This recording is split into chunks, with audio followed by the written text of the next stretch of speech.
À tous. Bon, c'était juste une envie de vous faire une petite vidéo ce matin, de partager avec vous quelques pistes de travail qui sont pas négligeables à mon sens.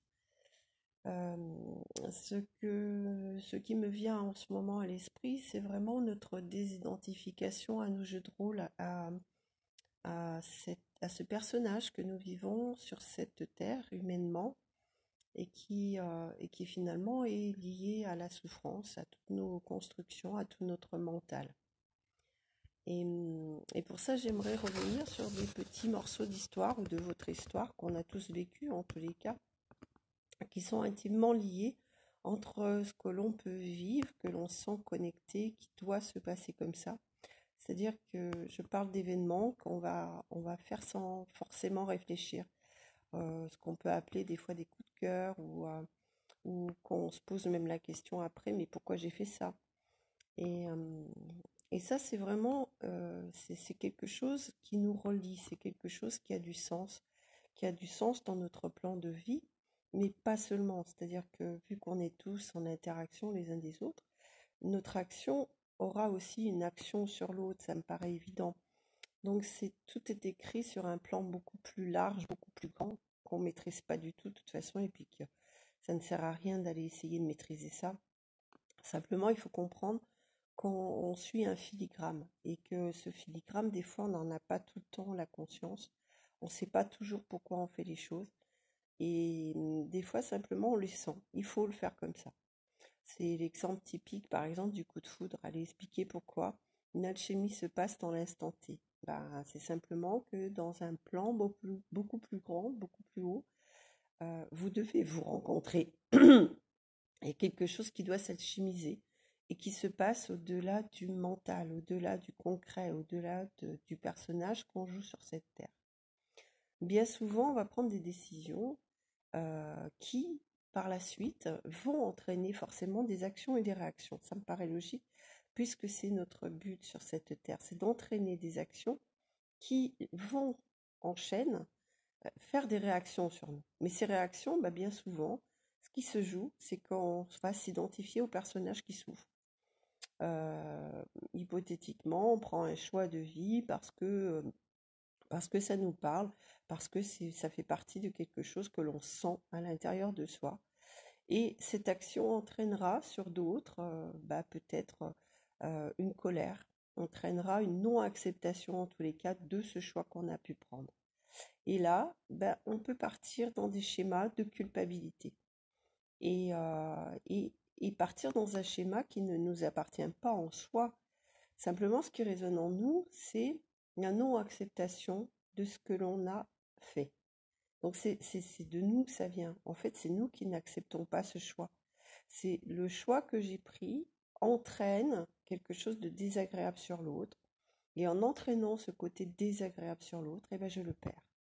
Je suis coupée de son amour. C'est peut-être quelque chose qui est déjà résonnant en nous. C'est peut-être la peur de perdre l'autre. Alors ça nous entraînera des actions après être toujours dans la soumission, toujours à subir finalement l'autre, à ne pas imposer entre guillemets ses choix, parce qu'il y aura une croyance aussi qui sera née que si je prends un choix, l'autre en souffrira, ou alors j'en paierai le prix fort, ou je serai privée de quelque chose. Et ça, ça entraîne une vie de soumission, d'être toujours la victime, et puis surtout de se laisser mener sa vie par l'autre, c'est-à-dire qu'on perd son propre pouvoir. Alors, ce qui résonne tout de suite, c'est vraiment les intuitions, ce que l'on ressent, c'est quelque chose qui nous connecte, on est connecté. On ne sait pas pourquoi, mais il faut qu'on le fasse.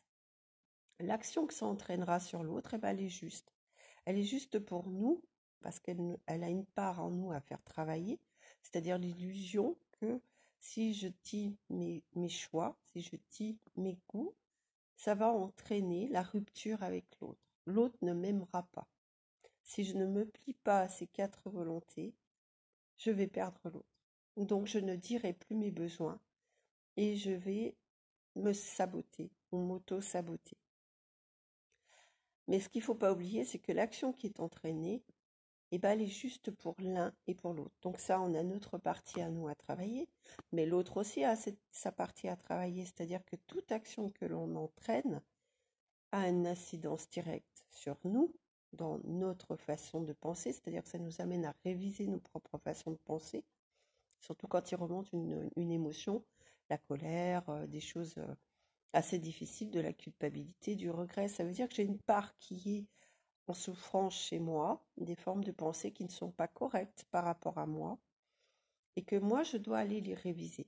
Mais c'est surtout pas pour y rester dedans. Le but, c'est pas de rester collé ou de s'identifier au personnage et de passer dans un scénario, parce qu'après, on fait des reproductions de scénarios et ça n'a vraiment aucun sens.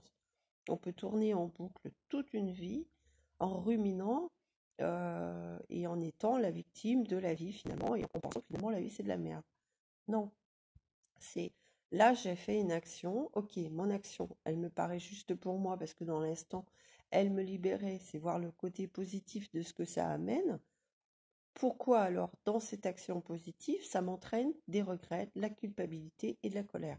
Qu'est-ce qui se joue à un degré inconscient que je ne l'avais pas conscientisé avant d'avoir mis cette action en place? C'est cette action qui me permet de voir mes schémas du mental derrière. Donc ça, merci à avoir... il faut se remercier d'avoir eu le courage de poser cette action et de l'écouter pour une fois dans son cœur, parce qu'à travers cette action, moi, je vais pouvoir me libérer de tout un schéma qui était en place et que je n'avais pas conscience avant. Mais ce qui est valable pour nous, c'est-à-dire que dans cette action, moi, ça m'entraînera mon propre schéma, mais ça entraîne une action sur l'autre aussi. C'est-à-dire que l'autre, s'il est en colère, c'est aussi son problème, c'est pas le vôtre. Si lui n'accepte pas vos choix, bah c'est pourquoi? Qu'est-ce qui se joue derrière? Qu'est-ce que l'autre maintient ou veut maintenir? Est-ce qu'il n'y a pas un côté aussi soumission? Est-ce que l'autre ne veut pas vous garder dans sa soumission, dans son petit monde, et ne veut pas vous en voir partir? C'est une perte de contrôle. C'est-à-dire que l'autre se sent plus important. Il a l'impression de vous perdre. Et ça le met en colère parce qu'il a l'impression de perdre le contrôle et le pouvoir. Pas conscient, bien entendu, mais ça, c'est sa part. C'est un petit peu, on a tous à le travailler, ça, ce pouvoir sur l'autre qu'on se donne ou qu'on se croit. Et ça passe par là. Vraiment, c'est eux que nous posons de façon instinctive. Et bien, dans une forme aussi de pouvoir qu'on prend dans le cœur, on n'a pas le pouvoir sur l'autre. On n'en a aucun. L'action, toute action que l'on pose, apportera une réaction sur nous, parce que c'est la meilleure. Dans cette action, je pourrais me libérer. Mais dans cette action, vous libérez l'autre aussi. Parce que chacun, nous avons un schéma qui nous retient. C'est que nous avons joué et que nous avons pris les meilleurs interlocuteurs. C'est-à-dire que les intervenants de ce jeu sont au courant à la base, ça c'est clair. On a oublié, c'est tout. Mais on a tout posé pour que ce soit le mieux. C'est-à-dire que quelque part, c'est comme si, dans un autre plan, on s'était dit, tiens, tu feras ça parce qu'avec ça, toi, ça te permet de comprendre ça, et moi, ça me permettra de me libérer de ça. Et ça, le ça, on l'a oublié. Mais ce que vous faites vraiment et qui part du cœur, c'est quelque chose qui a du sens en tous les cas dans la vie, et on voit bien que ça interagit dans un plan beaucoup plus vaste que notre propre petite personne. Quand je pars, moi, dans l'idée, je suis coupable, je me sens pas bien de cette décision que j'ai prise, là, ça veut dire que je me prends pour Dieu. C'est-à-dire que j'ai le pouvoir de créer le bonheur ou le malheur de l'autre.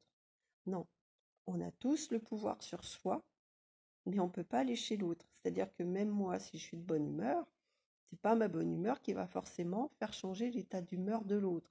Il faut qu'il en ait encore le désir. Et si moi, en l'occurrence, je prends sa mauvaise humeur, c'est parce que moi, j'ai eu le désir de passer dans cette humeur de chien. C'est chacun, on est tous responsables.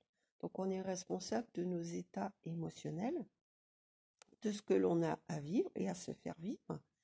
On est responsable de nos propres maladies, parce que c'est nous aussi qui cristallisons des choses.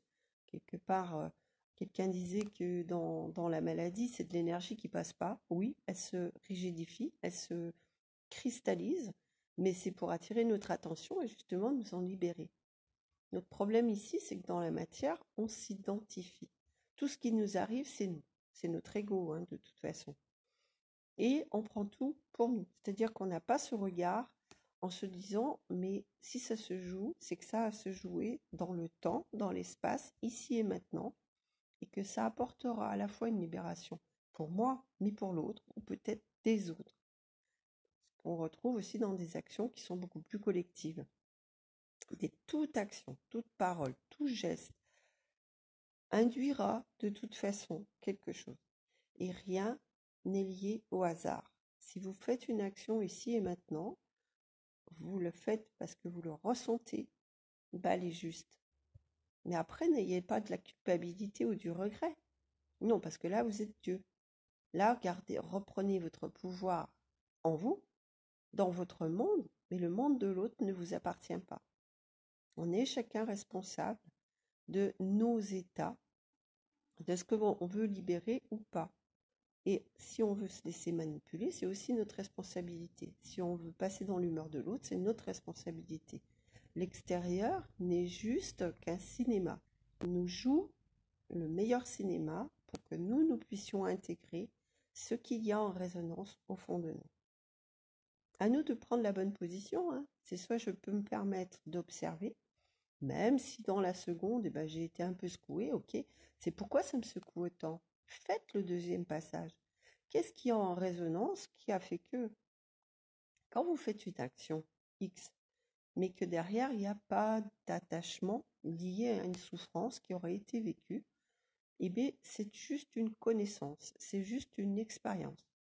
Ok, celle-ci, je la referai pas en tous les cas. S'il y a une souffrance, s'il y a de l'émotion, ça veut dire quelque chose qui est beaucoup plus fort, quelque chose qui a été déjà engrammé en nous. Et donc là, il va falloir remonter la bobinette pour trouver à quoi ça vous fait penser. Et c'est ce travail-là qu'on appelle le développement personnel. C'est de remonter à chaque émotion en compréhension, mais pas en rentrant dans le jeu, simplement en distanciation, me permettre de regarder la situation qui me permet de revivre une émotion, mais sans y rentrer dedans, en restant dans cette juste distance qui me permet d'être juste l'observateur, mais pas l'acteur. Et d'en ressortir grandi, parce que chaque fois que vous voyez, que vous mettez en lumière, que vous arrivez à réaliser ce que ça vous a révélé, eh bien, vous ne le revivrez plus, c'est ça qui est intéressant. Et puis surtout, vous grandissez, vous évoluez. Et notre but, c'est ça. C'est vraiment de pouvoir se permettre de retrouver quelque chose de juste, de se centrer.